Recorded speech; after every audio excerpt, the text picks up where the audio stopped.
اولاد اللہ تعالیٰ کی بہت بڑی نعمت ہے۔ انسان جب صاحب اولاد ہوتا ہے تو خدا کی خاص رحمت اس کے شامل حال ہوتی ہے، لیکن اس کے ساتھ ساتھ انسان کے لیے یہ بہت بڑی آزمائش بھی ہے۔ اولاد کے ساتھ ڈھیر سارے مسائل بھی وابستہ ہوتے ہیں۔ ان کے لیے ان کے والد اور ان کی والدہ کے ذمے جو حقوق اللہ رسول نے صلی اللہ تعالیٰ علیہ وسلم عائد فرمائے ہیں، ان کا خیال رکھنا بھی بڑا ہی ضروری ہے۔ ہمارے ہاں یہ ہوتا ہے کہ ماں باپ یقیناً اولاد کے لیے اچھا ہی سوچتے ہیں، لیکن چونکہ ہماری سوچیں ہمیشہ دنیا داری کے گرد گھومتی ہیں، اور ہمارے زمانے میں کامیابی کا معیار ہی لوگوں نے اقتدار کو، مال کو، جاہ و حشمت کو بنا لیا، تو پھر اپنی اولاد کے لیے بھی لوگ اسی کے حصول کو سب سے بڑا سرمایہ سمجھتے ہیں، اور ہمیشہ بچوں کی یہی تربیت کرتے ہیں کہ انہیں مال کیسے جمع کرنا ہے، انہیں کس طرح سے معاشرے کے اندر حصول اقتدار کے لیے یا بڑے مناصب کے لیے کوشش کرنی ہے۔ نتیجہ یہ نکلتا ہے کہ ایک عجیب سی مادہ پرستی ماحول میں پیدا ہو جاتی ہے۔ اسلام تربیت اولاد کے حوالے سے ہماری جو رہنمائی کرتا ہے تو وہ ساری باتیں اس میں شامل ہیں۔ بچوں کو آپ رزق حلال کمانے کی تلقین 100% کریں گے، انہیں اس فن سے ضرور آگاہ کریں کہ وہ کبھی کسی کے دستے نگر نہ رہیں، کہیں انہیں ہاتھ نہ پھیلانا پڑے، لیکن ان کی روحانی، اخلاقی، مذہبی تربیت یہ بھی اللہ تعالیٰ نے ماں باپ کے ذمے لگائی۔ یا ایھا الذین آمنوا قوا انفسکم واہلیکم نارا، اے ایمان والو خود بھی دوزخ سے بچو اور اپنے گھر والوں کو بھی دوزخ کی آگ سے بچاؤ۔ ایسے اسباب اپنے بچوں کو سکھاؤ کہ کہیں وہ جہنم کے راستے پر نہ پڑ جائیں۔ ان ساری راہوں کا انہیں تعین کر کے دو جو جنت کی طرف جاتی ہیں۔ ان کی جو اخلاقی زندگی ہے، ان کے کردار و عمل کا جو حسن ہے، اس کے لیے تم اپنے بچوں کی تربیت کرو۔ ہمارے ہاں اگر پہلی بات تو یہ ہے کہ ہم بچوں کو بار بار اسی بات کی طرف گامزن کرتے ہیں اور مثالیں بھی دیتے ہیں، تو اس طرح کی دیتے ہیں کہ فلانے کا بیٹا دیکھو کتنے پیسے کما رہا ہے، فلاں کا بیٹا دیکھو کتنے بڑے عہدے پر فائز ہو گیا ہے، اور فلاں کا بچہ دیکھو کتنا شہرت پا گیا ہے۔ تو پہلے تو مثالیں ہی دنیا داری کی، اور اگر دین کے لیے ہم قائل کرنا بھی چاہتے ہیں تو کچھ مثالیں سنا کر، کچھ باتیں بتا کر، کچھ تقریر سنا کر۔ تو یاد رکھیے گا، تقریریں گھر سے باہر چلتی ہیں، گھر کے اندر عمل چلتا ہے۔ بچوں کی دینی اور روحانی تربیت کرنے کے لیے سب سے پہلے ماں باپ کو دینی اور روحانی زندگی گزارنی پڑے گی۔ بچے جس طرح باپ کو وقت پر ڈیوٹی پہ جاتا ہوا دیکھتے ہیں، انہیں اپنے باپ کو وقت پر اٹھ کے نماز پڑھتا بھی دیکھنا پڑے گا۔ اگر اس کا کاروبار کم ہو جائے، کہیں نقصان ہو جائے، تو جس طرح وہ اسے پریشان اور بے حال دیکھتے ہیں، کاش ایسا ہو نا کہ کبھی باپ کی آنکھوں میں آنسو آئیں اور بچے پوچھیں کہ ابا جی کو کیا ہے، تو اماں کہے پتر تمہارے باپ کو حضور کا مدینہ یاد آتا ہے۔ یہ چیزیں روحانی زندگی جب ہم گزاریں گے تو بڑی جلدی ہمارے بچوں کے اندر یہ چیزیں پیدا ہوں گی۔ لیکن یہ تو نہیں نہ ہو سکتا کہ آپ فصل گندم کی بوئیں اور کاٹنا چاول چاہیں، یہ ممکن نہیں ہے۔ ہم چاہیں کہ ہم گھر میں کوئی دینی کام نہیں کریں گے، لیکن پتر تیرے اوپر پابندی ہے، تو نے سارے دینی، روحانی، اسلامی سارے تو نے کام کرنے ہیں۔ میرے پاس لوگ بچے داخل کرانے آتے ہیں تو ایک جملہ وہ اکثر بولتے ہیں، وہ کہتے ہیں جی میں بچہ داخل کرانا چاہتا ہوں تاکہ میری بخشش کا ذریعہ بن جائے۔ تو میں کہتا ہوں یہ بات آپ کی ٹھیک ہے، حدیث پاک میں الفاظ موجود ہیں کہ اللہ تعالیٰ والدین کو اعزاز دے گا، لیکن آپ ماشاءاللہ باشعور ہیں۔ اگر آپ کو اس بات کا شعور ہے نا کہ بچے کی وجہ سے حافظ قاری علامہ صاحب کی وجہ سے میری بخشش ہو جائے گی، تو اور بھی تو کئی چیزیں بخشش والی ہیں، آپ عمل کیوں نہیں کرتے؟ ان پر آپ توجہ کیوں نہیں دیتے؟ اس طرح بھی تو آپ غور فرمائیں۔ آپ کسی اور کے ذریعے سے جو بخشش چاہتے ہیں تو کوئی ایسا کام کرے نا کہ ہم رب سے دعا کریں تو اللہ ہماری وجہ سے کسی اور پر بھی فضل فرما دے۔ لیکن ہم اپنے آپ کو تبدیل نہیں کرنا چاہتے، اپنے اندر تبدیلی نہیں لانا چاہتے۔ ہم کوئی سویرے اٹھ کے کچھ مصلی کو، عبادت کو، اللہ کو ٹائم نہیں دینا چاہتے، ہم گھر میں سچ نہیں بولنا چاہتے۔ کیا ہمارے بچوں کو خبر نہیں ہے کہ ہم موبائل پہ کیا دیکھتے ہیں؟ کیا بچوں سے یہ بات چھپی ہوئی ہے کہ گھر کے اندر جو مال آتا ہے وہ کس طرح کا ہے؟ کیا ہمارے بچے نہیں دیکھتے کہ ہمارے باپ کا رویہ ہماری ماں کے ساتھ کس طرح کا ہے؟ کیا وہ چیزیں بنظر غائب غور سے ملاحظہ نہیں کرتے کہ ہماری اماں کا رویہ اپنے میکے کے حق میں کیا ہوتا ہے اور باپ کے والدین کے حق میں کیا ہوتا ہے؟ وہ ساری چیزیں جو ہمارے گھر میں ہو رہی ہوتی ہیں، وہ بغیر ہمارے بتائے بچے اسے سبق لے رہے ہوتے ہیں۔ اس رستے کے وہ مسافر ہوتے ہیں جس رستے پر میرے گھر والے چل رہے ہوتے ہیں۔ تو اپنے بچوں کی اخلاقی تربیت کے لیے سب سے پہلے تو گرمیوں میں دوپہر کو سارے لوگ ہی گاؤں میں سویا کرتے تھے، تو ایک بچہ، ایک نوجوان موٹر سائیکل پہ نا، اس نے بڑا سخت ہارن لگایا ہوتا تھا۔ تو وہ لاڈلا بچہ تھا، اپنے ماں باپ کا اکلوتی اولاد تھی، تو وہ گلی سے گزرتا تو میری والدہ بڑی ناراض ہوتی، کئی دفعہ برا بھلا بھی کہتی کہ اس کو شرم ہی نہیں آتی، یہ سوتوں کو جگا دیتا ہے، اتنا سخت ہارن لگا دیا ہے۔ پھر کچھ عرصے کے بعد اس نے وہ ہارن اکھیڑ دیا، اسی گلی سے گزرتا لیکن چپکے سے۔ تو بچہ شرارتیں کرنے والا شرارت چھوڑ جائے تو پھر بھی سوال کھڑا ہوتا ہے کہ کیوں چھوڑ گیا ہے۔ تو اماں جی کہنے لگی، انہوں پوچھتے صحیح کی ہویا سو۔ میں نے اس سے ایک دن کہا کہ خیر ہے، تو مجھے کہنے لگا بھائی جان میرے گھر میں بیٹی پیدا ہوئی ہے۔ تو میری والدہ نے مینوں تھپکی دے کے کہ پتر ہے ہارن لا چھڑ، تیاں دے پیو انج دے کام نہیں کردے۔ میں اب صاحب اولاد ہوں، تو اگر میرا کردار اس طرح کا ہوگا تو پھر لہجہ کیا ہوگا؟ میں نے چھوڑ دیے سارے کام، چونکہ میرے گھر میں بیٹی آ گئی ہے، اور میری ماں نے مجھے کہا ہے کہ بیٹیوں کے باپ کا یہ لہجہ نہیں ہوتا، ان کے انداز بڑے شستہ، بڑے صاف ہوتے ہیں، چونکہ گھر میں بیٹی نے آنکھ کھولنی ہے، اس نے وہ رنگ دیکھنا ہے۔ میں ایک دوسری بات بھی آپ کو عرض کرتا ہوں، میں کھانا کھا رہا تھا، گھر کے اندر بیٹھا تھا، تو میری گھر والی مجھ سے کہنے لگی کہ باہر بچہ بڑا بلک بلک کے رو رہا ہے مدرسے کا۔ میں نے کہا جلدی سے بلاؤ۔ وہ بچہ اندر آیا تو وہ کانپ رہا تھا، اور اس کی حالت اس طرح کی تھی کہ شاید تھوڑی دیر میں گر جائے۔ تو مجھے تو کھانا بھول گیا، میں نے کہا پتر خیر ہے، کیا ہوا کیا ہے؟ تو وہ بولے تو اس سے بات نہ ہو سکے، ہانپتے کامتے تڑپتے ٹوٹتے جملے۔ میں نے کہا بیٹے کیا بات ہے، چھوٹا سا بچہ ہے۔ کہنے لگا میں نے گھر ٹیلی فون کیا تھا، میرے ابا جی پھر میری اماں سے لڑ رہے ہیں۔ حضرت صاحب جب وہ لڑتے ہیں تو ہم چار پنجوں کے نیچے چھپ جاتے ہیں، خوف آتا ہے، میری بہنیں روتی ہیں، ہمیں کسی چیز سے اتنا ڈر نہیں آتا کیونکہ ہمارا والد پھر ہماری اماں کو مارتا ہے، خوف آتا ہے۔ آج گھر میں نا پھر ابا جی اماں کو پیٹ رہے ہیں، میں نے فون کیا تھا تو بہنیں رو رہی ہیں، آپ دعا کر دے ہمارے گھر میں سکون ہو جائے۔ ہم تو اپنے بچوں کی آنکھوں میں آنسو نہیں دیکھ سکتے، پر یہ کس نے رلایا ہمارے بچوں کو؟ ماں باپ نے مل کے؟ کس نے تباہی کی؟ ان کے خیالات کیوں بکھر گئے؟ اتنا خوف کس چیز نے طاری کیا؟ یہ سکون کس نے چھینا؟ میں نے پھر ان کے والد کو بلایا، گزارش کی، اور مجھے امید ہے کہ وہ میری بات بھی سمجھ گئے ہوں گے۔ میں نے ان کو وہ سارے حالات سے آگاہ کیا کہ آپ کے بچوں کی نفسیات کہاں تک جا رہی ہے، پر میری آپ اس واقعے کے بعد میں سمجھا کہ شاید یہ ایک گھر کا مسئلہ تو نہیں ہوگا، جانے کتنے گھروں میں یوں ہوتا ہوگا، کتنے بچے خوف کی زندگی گزارتے ہوں گے، اللہ جانے اب کیا ہونے لگا ہے۔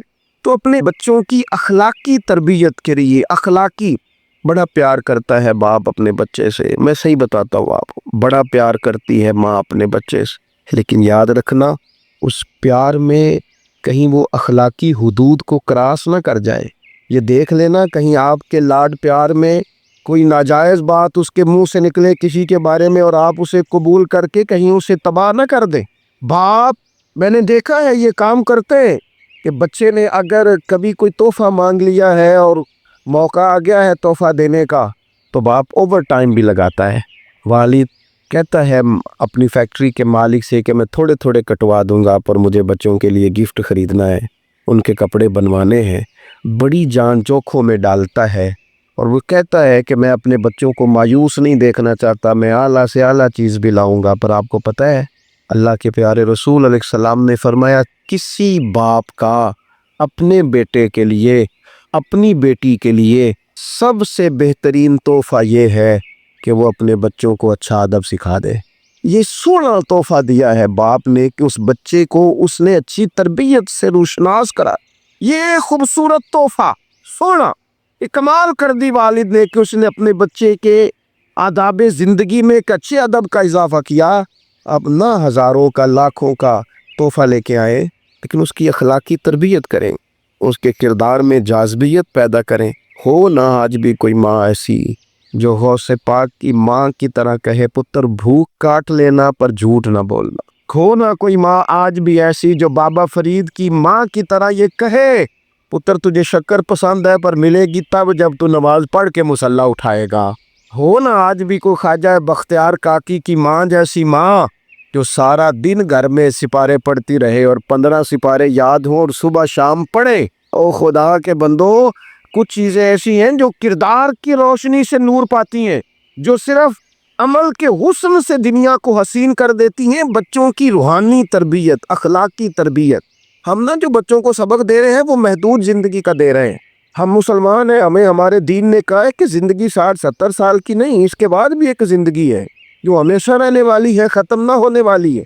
ہم نے بچوں کو جتنے اسباق پڑھائے ہیں وہ دنیاوی زندگی کے لیے، روزی روٹی کے لیے، کاروبار کے لیے، شادی نکاح کے لیے، لیکن ہمیں ہمارے دین نے کہا ہے کہ انہیں وہ سبق بھی دو جو قبر میں بھی انہیں کامیاب کرے۔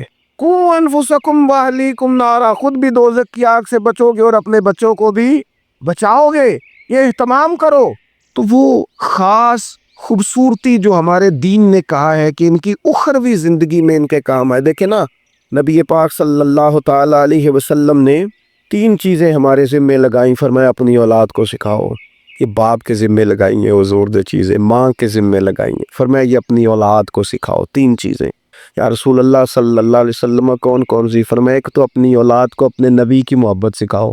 اس کا مطلب ہے ابا کو نعت پڑھنی چاہیے نا، اس کا مطلب ہے اماں کو نعت آنی چاہیے نا، اس کا مطلب ہے حضور کے قصیدے یاد ہونے چاہیے نا، اس کا مطلب ہے نا کبھی بازو تھام کے باپ کہے نا پتر چل آج فلان جگہ تجھے لے جاؤ، وہاں مدینے والے کی باتیں ہوں گی۔ اس کا مطلب ہے کہ اسے باپ کو ان سارے رستوں کا تعین تو بیٹے کا بازو تھام کے اسے کتنی جگہوں پہ لے گیا ہے، چل ایک دن یوں بھی کر، تھام اس کا بازو اور اسے حضور کے مدینے بھی لے جا کر، محبوب کے سامنے کھڑا۔ فرمایا اپنے بچوں کو اپنے نبی کی محبت سکھاؤ، اور فرمایا دوسرے کام یہ کرو کہ اپنے بچوں کو اپنے نبی کی اولاد کی محبت سکھاؤ۔ سکھائی حضرت عمر نے جناب عبداللہ کو، عبداللہ ابن عمر کو محبت، تو پھر انہوں نے محبت کی اپنی اولاد کو، اپنے نبی کریم کی اولاد کی، اہل بیت کی محبت سکھاؤ۔ اور تیسرا حضور نے ذمہ لگایا کہ اپنے بچوں کو قرآن پاک کی تلاوت سکھاؤ۔ یہ ماں باپ سکھائیں، پہلے خود سیکھیں پھر اپنے بچوں کو سکھائیں۔ انہیں کہ پتر آ بیٹھ میرے پاس بیٹھ کے قرآن شریف پڑھ، میں تجھے پڑھاتا ہوں۔ تلاوت کلام مجید تو ہر مسلمان کے لیے صحیح تلفظ سے سیکھنا ضروری ہے، تو پہلے سیکھیں پھر سکھائیں۔ تو ان کی اخلاقی تربیت، روحانی تربیت، 2 انسان کی تربیت کے مزاج ہوتے ہیں، ایک اس کی ظاہری تربیت ہوتی ہے، ایک اس کی باطنی تربیت ہوتی ہے۔ اس کے ظاہر کا بھی خیال کرے۔ نبی پاک علیہ السلام کے سامنے ایک بچہ کھانا کھا رہا تھا تو جہاں سے مرضی کھا رہا تھا، تو اللہ کے پیارے رسول صلی اللہ تعالی علیہ وسلم نے فرمایا سیدھے ہاتھ سے کھاؤ اور اپنی سائیڈ سے کھاؤ، اللہ تمہیں برکت عطا کرے گا۔ بچوں کو اخلاق کا، آداب کا طریقہ بھی بتایا جائے۔ ہمارے ہاں نا شادی سے واپس آ کر، محفل سے واپس آ کر بچوں کو ڈانٹا جاتا ہے کہ آج تو آپ نے بڑی انسلٹ کرا دی، آپ کو روٹی نہیں کھانی آئی۔ تو بھئی یہ بچوں کو آپ ڈانٹے نہیں، یہ تو آپ کو چاہیے تھا کہ اس سے پہلے سکھایا جاتا کہ کھانا کیسے ہے، بیٹھنا کیسے ہے، جانا کیسے ہے، کسی سے سلام کلام کیسے کرنا ہے۔ یہ ڈانٹنے کی بات ہے؟ یا استاد کو چاہیے تھا کہ اپنی کارکردگی پر غور کرتا، بجائے اس کے کہ اپنی کارکردگی کو دہرایا جائے۔ الٹا آپ اس شخص کو ڈانٹ رہے ہیں جو زیر تربیت ہے۔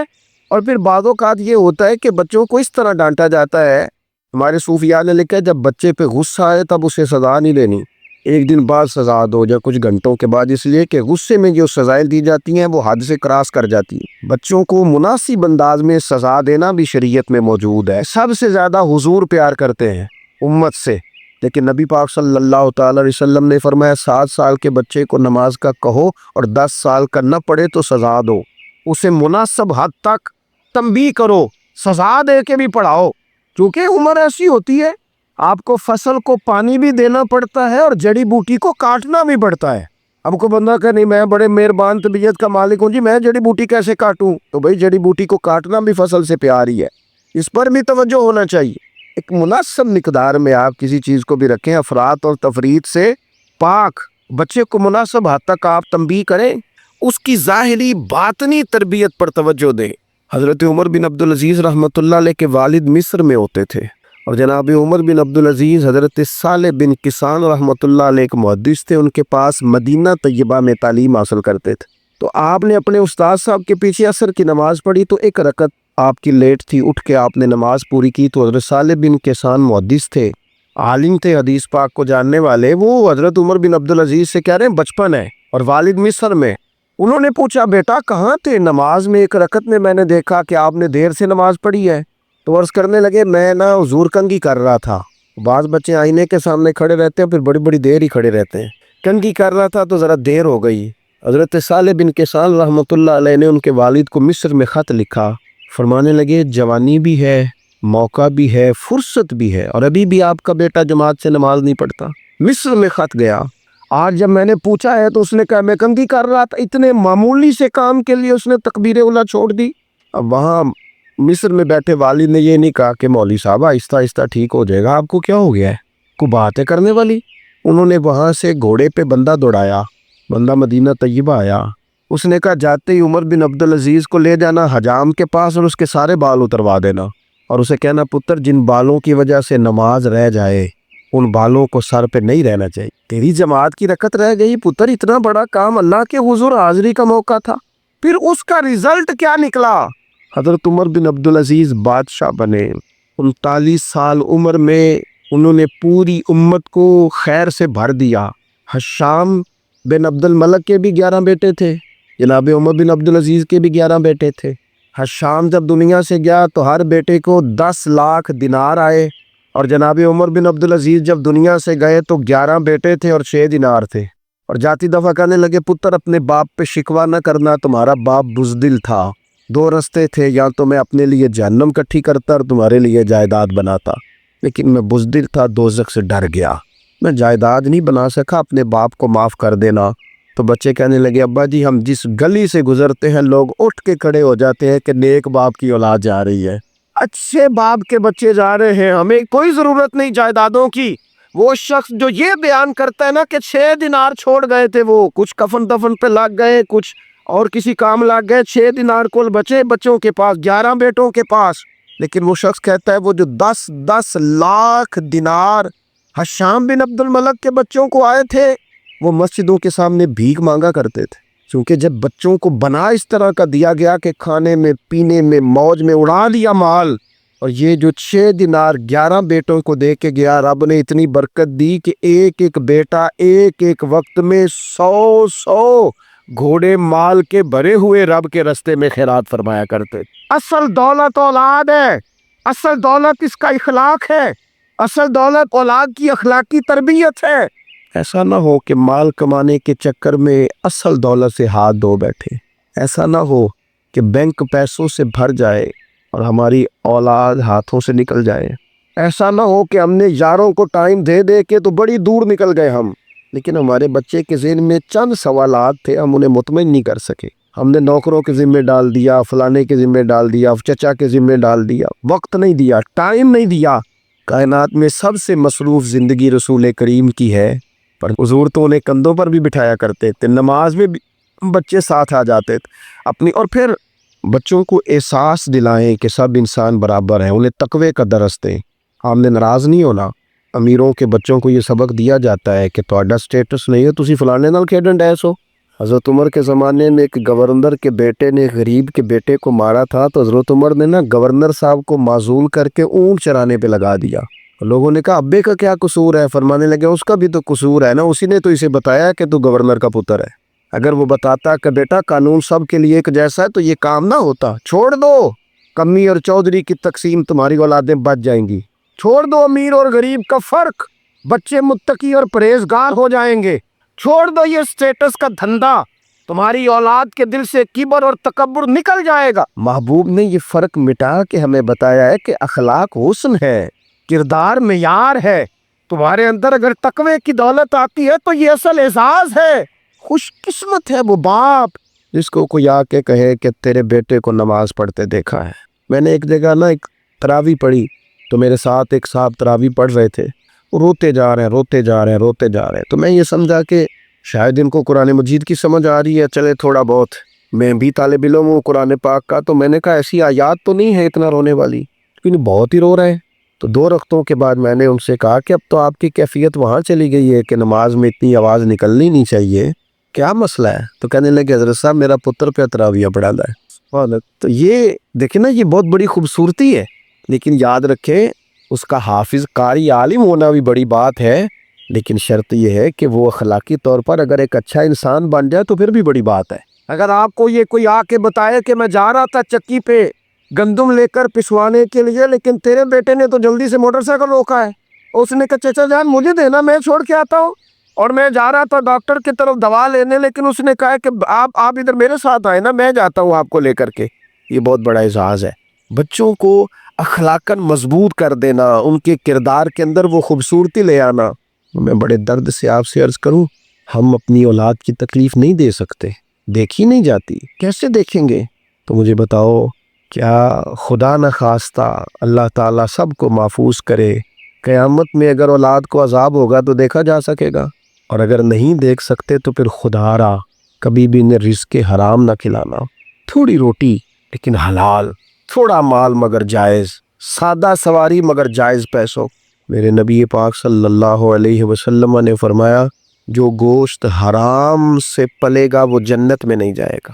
اپنے بچوں کے لیے رزق حلال کا بندوبست کریں، جس طرح ڈھونڈ کے لاتے ہو نا بچوں کے لیے اچھا گوشت، ڈھونڈ کے لاتے ہو نا بچوں کے لیے وہ غذا جس میں ملاوٹ نہ ہو، ڈھونڈ کے لاتے ہو نا بچوں کے لیے وہ والا کھانا جو غیر معیاری نہ ہو، معیاری ہو، ڈھونڈ کے لاتے ہو نا خالص چیزیں اپنے بچوں کے لیے، اسی طرح ان کے لیے طیب اور طاہر رزق بھی لے کے آؤ، تاکہ ان کے اندر روحانیت پیدا ہو، تاکہ تقوی کی روشنی دوڑے۔ امام حسن رضی اللہ تعالیٰ عنہ مسجد نبوی شریف میں تشریف لائے تو صدقے کی کھجوروں کا ڈھیر لگا ہوا تھا، ایک کھجور بچپنا تھا، اٹھا کے منہ میں رکھ لی، اللہ کے رسول صلی اللہ علیہ وسلم نے انگلی ڈال کے نکال دی، فرمایا پتر میری اولاد کے لیے صدقہ جائز نہیں ہے۔ انگلی ڈال کے حضور نے نکال دی، ہمیں یہ سبق دیا کہ تمہاری اولادوں کے قریب صرف وہ رزق جانا چاہیے جنہیں رب رسول نے ان کے لیے جائز رکھا ہے۔ اگر گلے میں انگلی ڈال کر بھی تمہیں وہ لقمے نکالنے پڑے تو نکال دینا، یہ طریقہ تمہارے لیے تمہارے نبی نے رکھا ہے، ان کے قریب حرام نہ جانے دینا، ورنہ ہم ڈھونڈتے پھریں گے دوستو، ہم ڈھونڈتے پھریں گے، چیزیں کہیں کی کہیں پہنچ جائیں۔ خدا را ان کا قصور کیا ہے نونہالوں کا؟ یہ تو ہماری گود میں پلتے ہیں، کیوں ہم انہیں وہ والا مال لا کے دیتے ہیں جو ان کے لیے جائز نہیں؟ کیوں ایسی چیزیں انہیں فراہم کرتے ہیں کہ ان بیچارے بھولوں کو پتہ ہی نہیں ابا کیا کچھ لے آیا؟ طیب، حلال، پاکیزہ، صاف ستھرا، معیاری ان کے لیے غذا کا بندوبست کریں۔ اور ان کے لیے ایک بات اور آپ کو آخر میں عرض کرنی ہے، یہ آپ نے نا میری منت سمجھنی ہے، کس طرح بچوں کو نسخے بتاتے ہیں نا کمائی کرنے کے، اس طرح انہیں ہنٹس دیتے ہیں نا دنیا میں چھا جانے کے، اس طرح آپ اپنے بچوں کو وظیفے بتائیں، انہیں اذکار کی فضیلت والد صاحب بتائیں۔ کیوں؟ کہ یہ میرے نبی پاک کا طریقہ ہے صلی اللہ تعالی۔ دیکھو نا حضور کے دروازے سے سب کو سب کچھ ملتا ہے نا، اور صحابہ کہتے ہیں جو چیز نہیں سنی نا کبھی وہ لفظ نہیں ہے، یہ لا نہیں ہے، یہ سنا ہی نہیں کبھی۔